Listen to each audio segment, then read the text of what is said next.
Una ejecutiva vendió un garaje lleno de escombros por $1000. Se rió del comprador.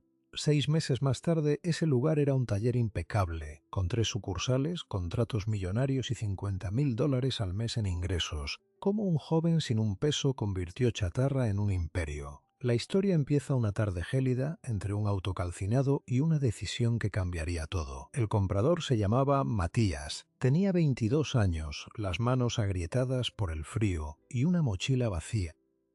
La CEO firmó los papeles con una sonrisa de lástima, pero él ya veía lo invisible: un taller de autos, clientes fieles, una red de repuestos.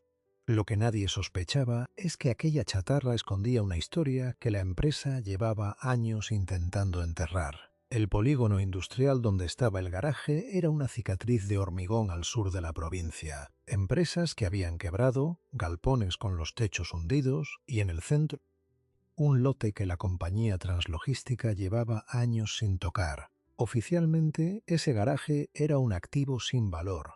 Un vehículo incendiado, restos de chatarra y un suelo manchado de aceite que nadie quería limpiar. Pero la verdad era más oscura. Translogística había comprado ese terreno una década atrás para construir una terminal de distribución. El proyecto se detuvo de golpe cuando una auditoría interna encontró irregularidades, facturas falsas, sobrecostos y un posible desvío de fondos que involucraba a altos directivos. La empresa selló todo, despidió a los responsables de la auditoría y dejó que el garaje se oxidara bajo el sol. Para ellos era un tumor que preferían olvidar. La CEO, Elena Vargas, llevaba 2 años al mando. Su misión era limpiar los balances y vender lo que estorbaba. Encontró ese garaje en los registros como un pasivo fiscal. No valía nada. Ordenó a su equipo que lo liquidaran al primer posto. Creyó que los $1000 eran un favor que el destino le hacía. Matías, mientras tanto, no era un simple soñador. Desde los 14 años había trabajado en talleres mecánicos. Sabía soldar, desarmar un motor y hablar con los clientes. Lo que no tenía era capital. Pasó meses recorriendo polígonos abandonados buscando un espacio donde empezar. Cuando vio el garaje de Translogística, supo que ahí dentro había algo más que óxido. Las paredes aún estaban firmes. La fosa de inspección seguía intacta. Y en un rincón, bajo una lona quemada, encontró herramientas que parecían haber sido escondidas a propósito. Pero lo más inquietante lo halló 3 días después, mientras removía escombros. Una caja fuerte empotrada en la pared del fondo, semicubierta por láminas de metal retorcidas. La cerradura estaba forzada, pero la puerta no abría del todo. Matías metió la mano y tocó algo frío, un manojo de carpetas. Y dentro, documentos con el sello de la auditoría que Translogística había dado por perdida. Lo que Matías no sabía era que, al abrir esas carpetas, estaba a punto de enfrentarse a una verdad que Elena Vargas pagaría cualquier cosa por seguir enterrando, y que el garaje no solo sería su imperio, sería la prueba que podía tumbar una corporación. Matías sacó las carpetas con cuidado. Estaban húmedas, amarillentas, pero los sellos de la auditoría interna de Translogística eran perfectamente legibles. Las abrió sobre el suelo, con el viento helado filtrándose por las grietas del garaje. Lo que leyó le heló más que el invierno. Las carpetas contenían la auditoría completa que la empresa había mandado destruir 2 años atrás. Nombres, fechas, montos. Había pagos a proveedores fantasma, sobrefacturación de materiales por más de $1.000.000 y una cuenta en una jurisdicción opaca que recibía transferencias apenas rastreables. El nombre de Elena Vargas no aparecía como firmante directa, pero su autorización estaba en cada movimiento. Correos electrónicos impresos, instrucciones manuscritas y una nota de un contador que advertía sobre las consecuencias legales antes de ser despedido. Matías no era abogado, pero entendió 2 cosas inmediatamente. Primero, que esa caja fuerte había sido escondida por alguien que quería proteger la evidencia, tal vez el mismo auditor que firmó los papeles. Segundo, que tener esos documentos lo convertía en un blanco. Su primer impulso fue quemarlos y olvidarse de todo. Pero después miró a su alrededor, el garaje que nadie quería, el auto calcinado, la indiferencia de una empresa que prefería dejar que todo se pudriera. Decidió que esos papeles no eran solo una amenaza, Eran la garantía de que Translogística jamás se atrevería a interferir en su proyecto mientras él tuviera la capacidad de hacerlos públicos. Guardó las carpetas en una bolsa impermeable y las enterró bajo la nueva fosa de inspección que estaba cavando. Luego siguió limpiando. Pidió un crédito mínimo a un prestamista del barrio, usó los $1000 que le habían sobrado del pago inicial y compró herramientas usadas. Durmió en el mismo garaje las primeras 6 semanas, usando una manta vieja y un calentador a gas. El olor a óxido se fue transformando en olor a pintura fresca. Los vecinos del polígono empezaron a notar el ruido por las mañanas. Una soldadora, una amoladora, el motor de un compresor. Un taller estaba naciendo de entre los escombros. En 2 meses, el garaje ya no era irreconocible. Era impecable. Paredes recién pintadas de gris industrial, una fosa de inspección con iluminación nueva, estanterías ordenadas con repuestos y un cartel modesto que decía Taller Matías. Los primeros clientes llegaron por el boca a boca. Matías ofrecía algo que los talleres grandes habían olvidado: honestidad y precio justo. Revisaba los autos explicándole al dueño cada detalle. Si el problema era un fusible, no cobraba por un servicio que no hacía falta. Eso, en el mundo de los repuestos y las reparaciones, era casi una revolución. A los 3 meses tenía una clientela fija de taxistas y vecinos. A los 4 meses su agenda ya se llenaba con una semana de anticipación. Pero lo que disparó todo fue el contrato con Logisur. Logisur era una empresa de transporte de cargas medianas que acababa de romper con su taller oficial por sobreprecios. Su gerente de flota, un hombre práctico llamado Romero, escuchó el rumor de un mecánico joven que trabajaba como si el taller fuera propio.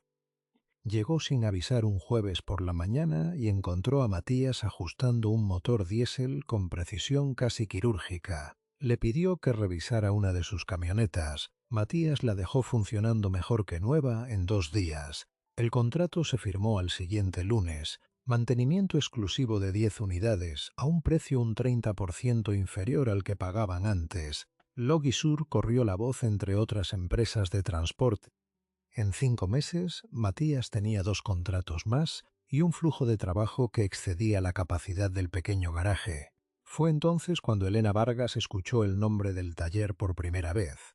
Uno de sus supervisores de planta le comentó que el viejo garaje del fondo, aquel que ella había vendido por $1000, ahora era un taller con clientes corporativos y que estaban pidiendo ampliar el lote hacia terrenos adyacentes. Elena frunció el ceño. No le preocupaba el negocio en sí. Ella ganaba bonos por eliminar pasivos. Pero si ese lugar se revalorizaba, sonaría extraño que ella lo hubiera vendido casi regalado. Decidió ir personalmente a ver qué ocurría. El día que Elena Vargas apareció en el portón del taller, Matías estaba ajustando un compresor nuevo. La vio antes de que ella lo viera a él. Traje camel, guantes negros, la misma carpeta que sostenía aquella tarde fría. Pero esta vez no había una sonrisa de lástima en su rostro. Había incredulidad. El taller era irreconocible. Todo estaba limpio, ordenado, con maquinaria de última generación. 3 mecánicos trabajaban en distintas unidades y en una oficina pequeña, un empleado administrativo gestionaba las órdenes de compra de repuestos. Matías se secó las manos y la saludó con una sonrisa tranquila. Elena intentó ser condescendiente, pero sus ojos recorrían el lugar buscando algo. Primero preguntó por la fosa de inspección, luego por el cuarto de herramientas. Matías entendió el verdadero motivo de su visita. No venía a ver el éxito del garaje, venía a ver si él había encontrado algo. Y entonces Matías dijo una frase que hizo que el rostro de Elena se transformara. Le preguntó si quería tomar un café mientras hablaban de la auditoría que Translogística tanto había querido olvidar. El silencio que siguió fue tan denso como el polvillo metálico que flotaba en el aire. Elena Vargas palideció y, sin pedir el café, dio media vuelta y se fue con pasos rígidos. Matías supo que la guerra acababa de empezar, pero lo que él aún no sabía era que Elena no se retiraba por miedo. Se retiraba porque ya estaba trazando una estrategia para recuperar esas carpetas a cualquier precio, incluyendo el precio de destruir todo lo que Matías había construido. Elena Vargas no perdió el tiempo. A las 48 horas de haber salido del taller, Matías recibió una carta notarial. Translogística reclamaba la anulación de la venta del garaje por vicios ocultos, argumentando que el comprador había actuado de mala fe al descubrir información reservada y no reportarla. La carta no mencionaba la auditoría directamente, pero el mensaje era claro: entrega lo que encontraste o te destruimos.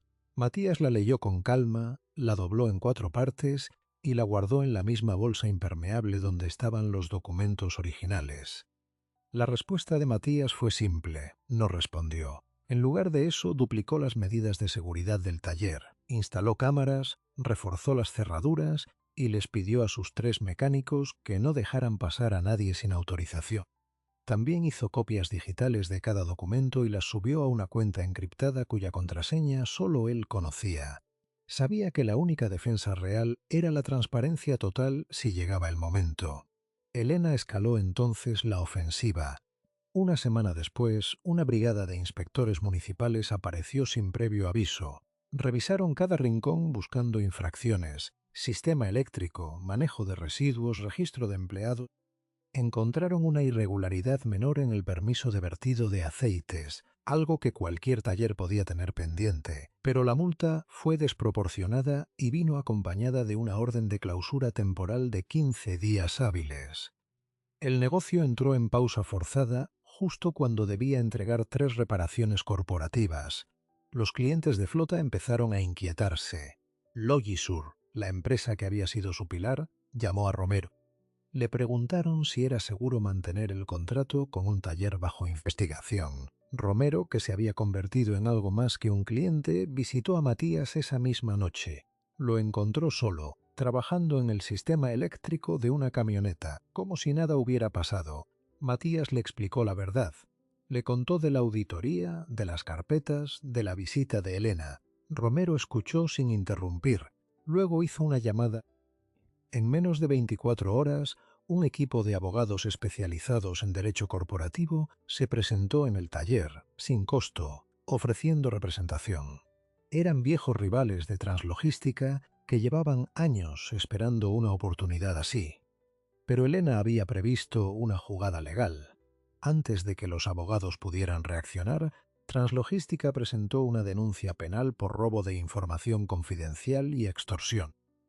Argumentaron que Matías no solo había encontrado las carpetas, sino que estaba exigiendo dinero a cambio de no publicarlas. La denuncia era falsa, pero vino acompañada de un testigo comprado, un exempleado del taller que aseguró haber visto a Matías pidiendo una suma millonaria. El juez ordenó una inspección judicial inmediata. Esa mañana, la policía allanó el garaje buscando las carpetas originales. Matías lo había previsto. Cuando los agentes levantaron la fosa de inspección, el escondite estaba vacío. Las copias digitales seguían a salvo, pero sabía que no podría ocultarlas para siempre. Fue entonces cuando ocurrió el golpe más duro. Esa misma noche, mientras el taller permanecía vacío con los sellos de la clausura aún en las puertas, alguien entró, forzó las cámaras, rompió las cerraduras nuevas y llenó el interior con bidones de solvente industrial esparcidos por el suelo y las paredes. El garaje no se incendió porque un sereno del polígono detectó el olor y llamó a los bomberos, pero el daño estaba hecho. El taller impecable que Matías había construido con sus manos amaneció impracticable, empapado en químicos con herramientas inservibles. El joven emprendedor se paró frente a su sueño mancillado y sintió por primera vez que todo estaba perdido. Los contratos corporativos se cancelaron en cadena. Logisur, presionada por sus propios accionistas, emitió un comunicado anunciando la suspensión temporal del servicio. Matías no pudo pagar a sus empleados. Esa noche, sentado en los restos del taller, abrió la cuenta encriptada desde su teléfono. Ahí estaban los documentos escaneados, los nombres, los montos, las instrucciones de Elena Vargas. Pero ahora también tenía algo más: las pruebas del allanamiento falso, de los inspectores comprados, del intento de incendio. Decidió no compartirlos con los abogados primero. Los compartió con alguien que podía amplificar la verdad de un modo que ninguna denuncia judicial lograría. Una periodista de investigación de un portal independiente conocida por destapar casos de corrupción empresarial recibió un correo anónimo con los archivos completos. La periodista tardó 3 días en verificar todo. Al cuarto día publicó una nota titulada $1000, un taller y la auditoría que una CEO quería quemar. La historia se volvió viral. Los medios tradicionales la replicaron. Las redes estallaron.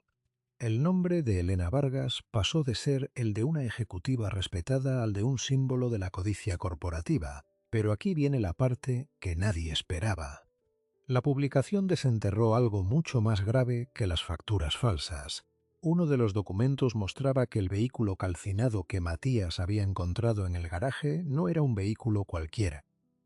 Era una camioneta de transporte que Translogística había dado de baja 7 años atrás, después de un accidente que dejó a un empleado en silla de ruedas. El informe de la auditoría revelaba que la empresa había manipulado el mantenimiento de esa unidad, falsificado los registros de frenos y despedido al encargado que intentó reportarlo. La camioneta estaba ahí, en el garaje, como una tumba de metal, mientras la empresa indemnizaba al trabajador con una cifra mínima a cambio